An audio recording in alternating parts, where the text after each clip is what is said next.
How can we minimize noise and light pollution in our sleeping environment? Well, noise and light are the kind of things that you might find you can fall asleep with that kind of noise happening. My husband likes to remind me that he fell asleep at the Kentucky Derby many years ago. So, I mean, who falls asleep with thousands of people around at the Kentucky Derby? But, I'm sure you've seen people, it tends to be men, that just can kind of tune everything out and fall asleep even with a lot going on. It's also possible, we know that if we're tired in the afternoon, we may take a hour or two nap in the afternoon and it's light outside, and so it doesn't make sense. Like, why sometimes are we super sensitive to light and sound, sometimes we're not? And it's just a different trigger essentially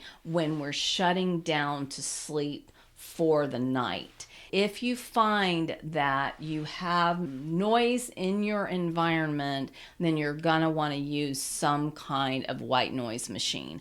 If you find that you've got some kind of light that you really can't control in your sleeping environment, then find a really comfortable mask. Many years ago, I was between places to live and I ended up living in an apartment.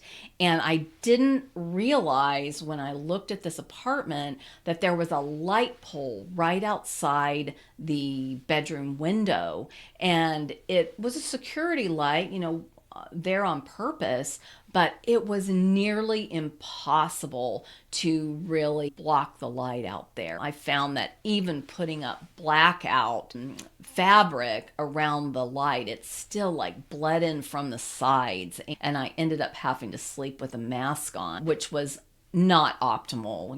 You really don't want to have to sleep with a mask on if you don't have to, but if it's disturbing your sleep, then you really need to do whatever it's going to take to make sure that it's dark and that it's cool and that you don't have essentially obnoxious noises that you are trying to manage. One more thing to remember is that you really need to eliminate the electronics in the bedroom. Even just a clock or any sort of electronic often has some sort of little blue light or red light. And if those things don't shut off and stay off, then that electronic needs to be either covered up or removed from the bedroom entirely.